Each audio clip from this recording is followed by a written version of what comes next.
In 1981, 82, we bought a piece of property at 45 West 67th Street, which was a parking lot, and we had the idea of building a building there, an apartment house, and we felt if we conformed to the zoning, we would just build a building until I met Arlene Simon, and we had a meeting, and Arlene did not like any of the things that we were doing, which led us both to sitting in a room and discussing what were the issues that she disliked about our building, what issues were important to her, and we took her very seriously because she lived on the block and she had been very active on the block and cared a lot about people living on the block and how they live.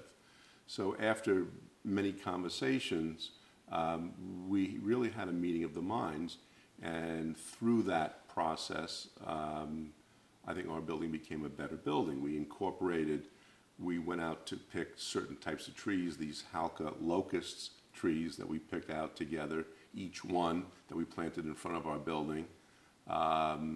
We worked on if we would have a garage, Arlene felt that a garage would be disruptive to the traffic. We eliminated a garage in the building. And I think we did other things that I think were on Arlene's suggestions.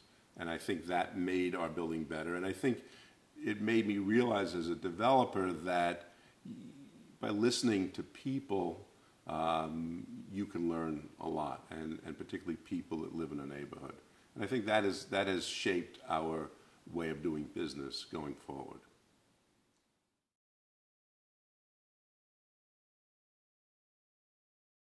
Very constructively. I mean, I think the bridge over 65th Street is an example of that. I mean, we had a very good meeting with Lincoln Center,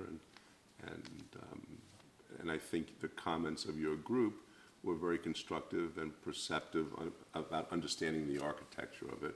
And I think that was a very positive meeting. And I think the whole development of Lincoln Center, redevelopment of Lincoln Center now, I think it's terrific architecturally, and I think you've had your hand there, and you've commented and you've watched it, and I think that was a good position to take.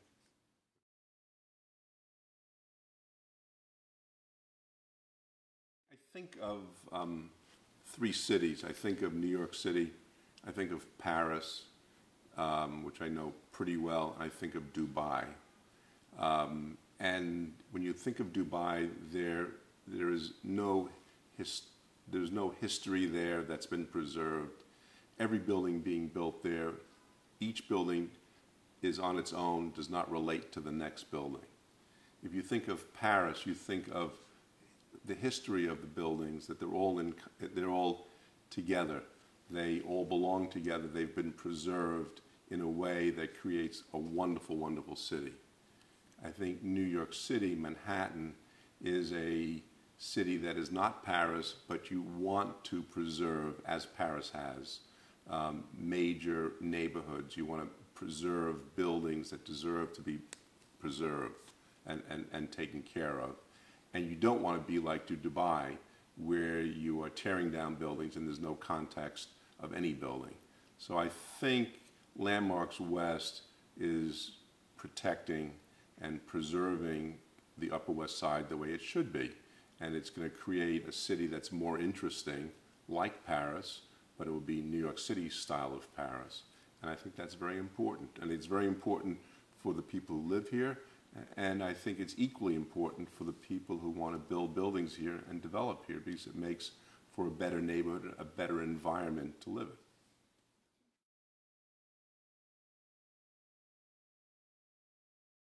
I think there can be very negative community dialogue, and there can be constructive community dialogue. And I felt with Arlene there was a constructive dialogue. It was from the beginning. She said, "No, I don't want you to build a building. Why don't you put a park here?" And then that conversation changed after we spoke to, let's think of how we can build the best building here, and trying to build the best building that's good for the neighborhood and good for us opened up a lot of discussions that created a better building.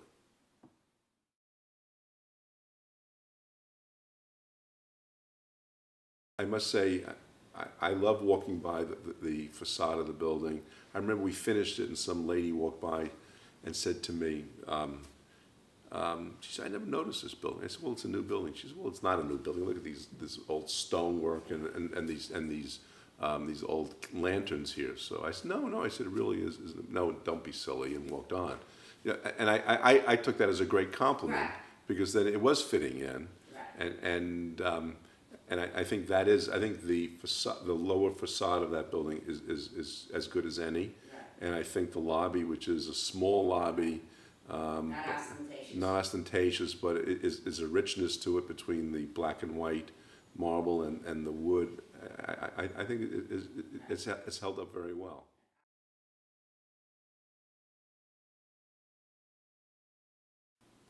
Well, I think the average New Yorker should care about where they live, and very often people don't realize why they like to live in a certain neighborhood or live a certain place, and it has a lot to do with the way the neighborhood has been preserved, how buildings look, what the architecture is, and sometimes it's subconscious of why do you like this neighborhood? Why do you like to walk on West 74th Street with these wonderful townhouses?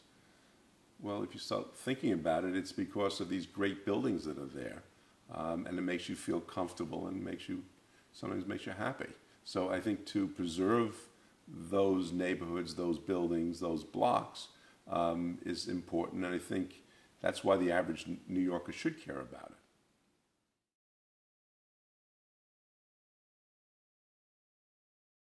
There's always economic value if you can help create a better neighborhood. If your building is in a better neighborhood because of the building that you built, you're creating value just by doing that. If you build a lousy building and helping which partially destroys a neighborhood or a block, that's going to hurt you. So I mean, economically, it's always great to build a building that fits in, that has some architectural merit, and that helps build a neighborhood.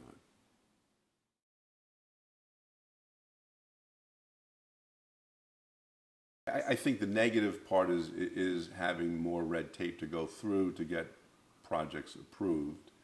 I think whenever you have people that care about a neighborhood, it improves and it gets better and it's a better place to live. And I think Landmarks West cares and has taken care of the West Side to make it a better place. And it's your caring.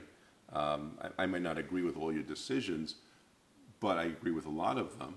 And I think that the fact that you care and there's someone controlling what happens will make it a better place.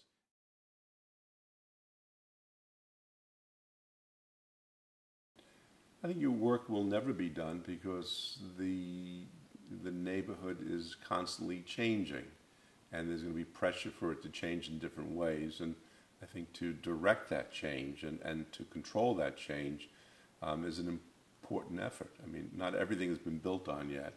There's always surprises around the corner of what can be built and what can be changed. And I think for you to look at it carefully over the next 25 years as these things happen, and to make positive suggestions of how it might be done differently is a very good reason for being.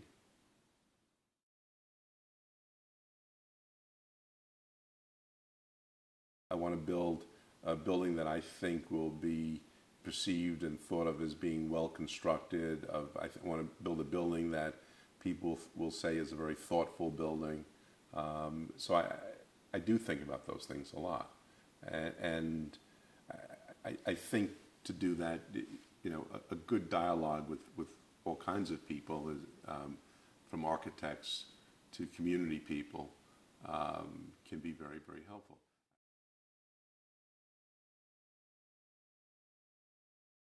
When you build a building, I want to be proud of it. I want it to be good architecture. I think when you sell apartments and if you're selling apartments in a building, people like good architecture, and so therefore it's good for the neighborhood to have good architecture. But the bottom line is that good architecture is good business.